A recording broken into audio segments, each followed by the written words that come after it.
người vừa tặng ta vết thương đau ngọt ngào, chẳng nợ nần gì nhau, hãy để tình ta bay cao.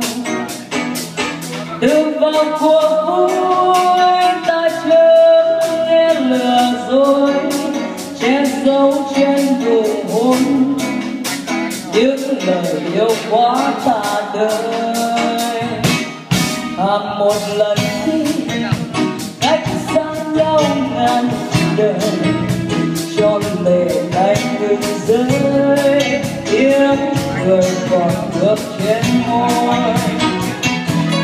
Người vội vàng lên nhan sắc chưa tàn úa, mai một sáng cuộc vui chắc còn óc những ngọt bùi.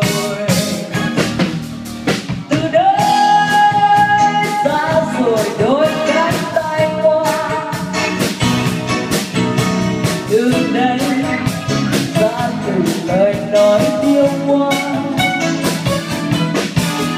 từ đây chỉ còn lại mình ta, ra thêm tuổi chia xa tiếc cho ngày đã qua.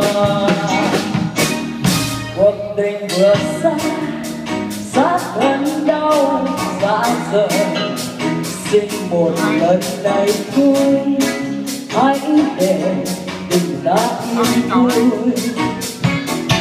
Cuộc đời buồn đến nên lẽ loi tìm đến, ta cảm ơn tình nhân đã dìu ta đến một phần.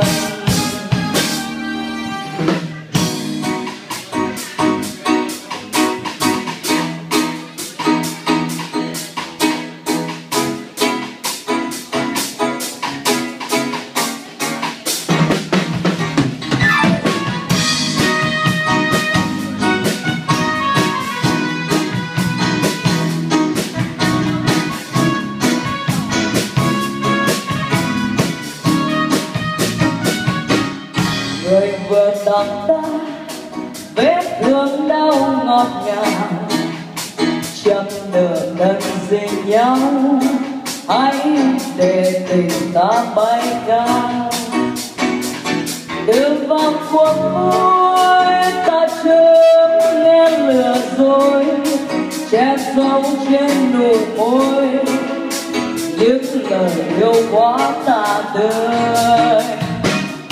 Cuộc tình được xa sát thân đau dạ rời, xin một lần này thôi hãy để từ đây yên vui. Người vội vàng lên nhan sắc chưa tàn úa, mai mốt ra cuộc vui chắc còn mong những ngọt bùi. Từ đây xa rồi đôi cánh tay qua, từ đây ra từng lời nói yêu hoa, từ đây chỉ còn lại tình ta, ra thêm tuổi chia xa tiếc cho ngày đã qua. Cuộc tình vừa xa sát thân đau dạ rời, xin một lần này thôi hãy để tình ta yên vui.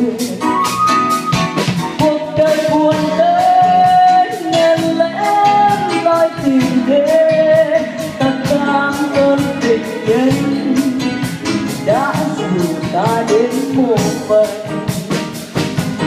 Cuộc đời lẻ loi nên lẽ loi tìm đến, ta cảm ơn tình nhân đã dìu ta đến một phần.